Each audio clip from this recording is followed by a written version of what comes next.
নমস্কার বন্ধুরা, ছায়ার দিনরাত চ্যানেলে আপনাদের অনেক অনেক স্বাগত।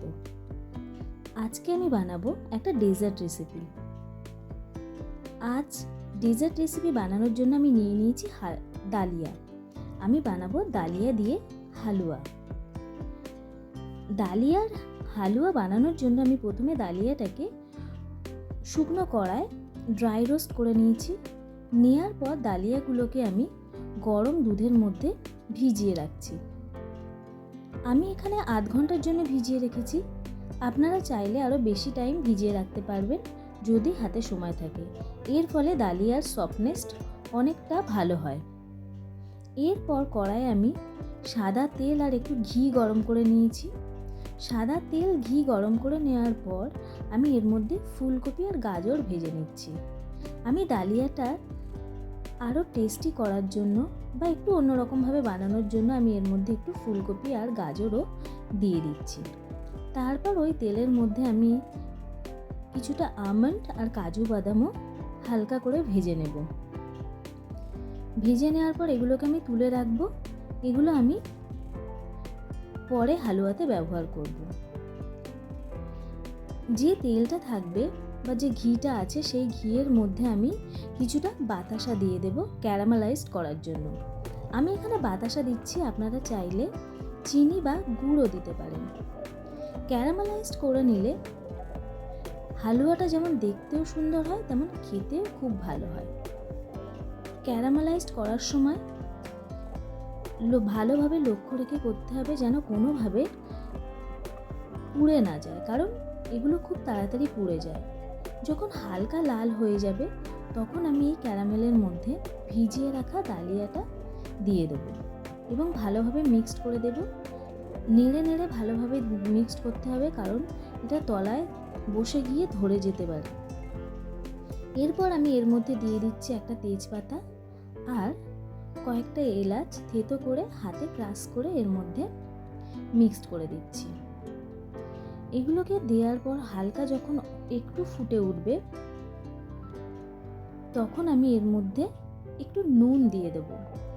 নুন দিলে মিষ্টিটা আরও ভালো হয়, মিষ্টির স্বাদটা অনেকটাই আরও ভালো হয়। এবং নুনটা কিন্তু খুব বেশি পরিমাণে যাবে না, খুব সামান্য নুন দেব। দেওয়ার পর আমি এটাকে ঢাকা দিয়ে রাখবো যাতে ডালিয়াটা ভালোভাবে দুধ সোক করে নেয়। ভালোভাবে যখন দেখবো যে থিকনেসটা ঠিকঠাক হয়ে গেছে তখন আমি এর মধ্যে ভেজে রাখা গাজর, ফুলকপি আর বাদামগুলো দিয়ে মিক্সড করে নেব। এইগুলো দেওয়ার পর আর বেশি ফোটানো যাবে না। এগুলোকে জাস্ট ওর মধ্যে ভালোভাবে মিক্সড করে নিতে হবে, কারণ বেশি ফোটালে ফুলকপি আর গাজরটা গলে যেতে পারে। আমি এর মধ্যে আর কয়েকটা কিশমিশও দিয়ে দিচ্ছি। কিশমিশগুলো আমি নর্মালিই দিচ্ছি, আমি এগুলোকে ভাজিনি। কিশমিশ, কাজু, ফুলকপি, গাজর এগুলোকে ভালোভাবে ওর মধ্যে মিক্সড করে দিয়ে দিতে হবে। তারপর যখন দেখবো আমার ডালিয়া হয়ে গেছে তখন এর মধ্যে আমি একটু ঘি দিয়ে দেব। হালুয়ার মধ্যে যদি ঘি দেওয়া যায় তো হালুয়া হয়ে ওঠে আরও সুস্বাদু। ঘিটাকে ভালোভাবে হালুয়ার মধ্যে মিক্সড করে নিতে হবে যাতে ঘিয়ের ফ্লেভারটা সব জায়গায় ভালোভাবে মেশে। দেখুন ডালিয়াটা দেখতে কেমন হয়েছে। প্রত্যেকটা ডালিয়া গোটা গোটা আছে কিন্তু সবগুলোই সফট এবং এর মধ্যে ফ্লেভারটাও খুব ভালোভাবে চলে গেছে। আমার হালুয়া রেডি হয়ে গেছে। এবার আমি এটাকে মিনিট 15 একটু ঢাকা দিয়ে রাখবো। ঢাকা দিয়ে রেখে তারপর আমি এটাকে সার্ভ করব। আমি একটু অন্যরকমভাবে ডালিয়াটাকে বা হালুয়াটাকে লুক দেব বলে আমি এটাকে ফানেলের মধ্যে করে সার্ভ করছি। গরম গরম লুচি আর সাদা আলুর তরকারির সাথে।